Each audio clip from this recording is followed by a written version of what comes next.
What is up, people expanding their mindset on the internet? I am Georgie, aka Financialism.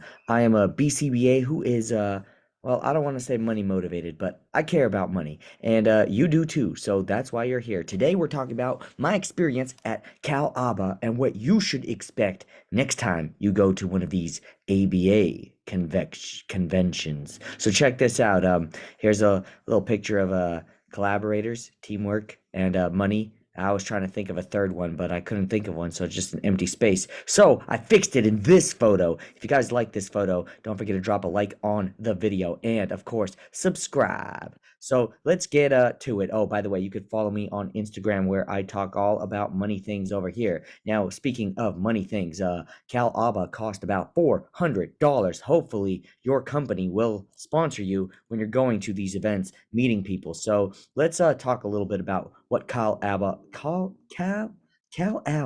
even is about us. The mission of the California Association of Behavior Analysis is to promote the science and theory of behavior analysis through the support of research, education, and practice. And they do this in a number of ways that we're going to break down. But first, I'm going to show you all the fun that I had. Here it is, pictures of me and my friends having fun. This is me over here with Michelle. She actually did my QBS training. She's great. She's fantastic. She also does not like the words first and then. They're kind of aversive. But anyways, this is one of the big lectures that we had. It was okay. It was an okay time. Here is Bipin, my clinical director, and Genesee, one of the other BCBAs I work with. Here's my buddy Joe. He was feeling under the weather, but he made it out. And of course, to pass the big ABA people, that book is a great book if you're trying to pass the BCBA exam. I love that book. I went through it many, many times, and it actually after the test, I do refer to it and flip through it, and it motivates me a lot to think creatively when it comes to using ABA. And Joe's someone who noticed that they had a booth over there, and he was like, "We got to come over," and I was like, "Why? Why would we do that?" But then I remembered that this is all about meeting people and making friends and making connections and telling people that they're special for the work that they do. And we certainly put a smile on that booth's face. Here are some people I came with walking down, and there's my buddy Annie, who I also work with, and this is Liz. Liz, in the photo right over there with me and the goggles, she works for Florio. This video is sponsored by this, and the video is not. It's not sponsored. Okay, we're going to skip to the next part, but Florio is a pretty cool idea where you use virtual reality to simulate experiences for your clients, such as going to the movies or walking through the park, safety skills, and the characters in the virtual world actually interact with them. I think it's a work in progress, but what I saw was pretty cool, except for one part where one of the characters had multiple eyes. That was scary, but we'll get to that part a little bit later. We're not going to get to it. Maybe if Florio calls me up and sponsors me, we can talk about that in another video. I also got to meet Brett Denovi, who is one of the goats of ABA business world stuff. Really inspiring figure, and gave me a lot of cool questions that I got to answer. We filmed a collaborative video together, so that's awesome, and that's coming in the future. He's also the author of The 5 Scientific Laws of Life and Leadership. So that was really awesome. And another thing that I really want to highlight is after a day of lectures and yada yada, lunch times, all that, we actually get to go into these ballrooms where you can hang out and meet a lot of other people who are there for the same reason you're there for. And it was pretty cool. There was they want to say it's free food, but remember, you paid 400, your company hopefully paid $400 for the ticket. So even if it says free, it's not free. It's all accounted for. With that being said, I want to go over what CalABA says they commit themselves to. So they say support a certification process for behavior analysis. You could read this on your own, guys. One thing that I thought that was missing from their mission and how they aim to acquire it is, well, hold on. That's Itachi. Let me tell you why I say Itachi, because something is missing in this whole CalABA experience. But I guess we will read this over together real quick. Skip 20 seconds ahead if you don't want to see this part. But support the certification process of behavior analysts and assist behavior analysts.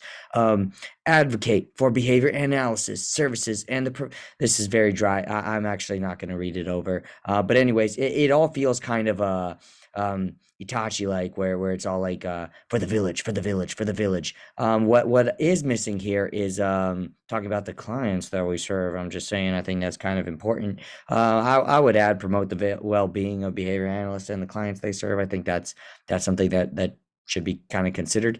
And one of the critiques, of course, of CALABA is inclusivity. Now, that's a whole other TED talk, but I think critically assessing yourself to be inclusive, research-driven, and inspiring. Highlight the inspiring because we're about to break down some things I really did not like about CALABA. Hopefully, the first half of the video is showing you that there is a lot to take from it. You get to make a lot of friends and memories and meet cool people. All that is awesome, but I think they could really work on the inspiring part of it. So let's go ahead and talk about what I did not like about CALABA. So one, the rooms were very tiny. Now, I'm not that big of a person, even though I have been working out.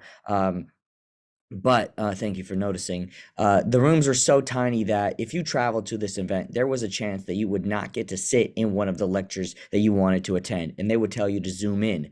And you could, walk on over to another lecture, but that one already started. Do you really want to be that person who walks in late and check? I was that person the very first lecture. It's not so bad, but you probably don't want to be that person. So what I recommend is next time you're at one of these events, as soon as that timer goes off and they're supposed to be done with their lecture, you are out that room and you're headed to the next one.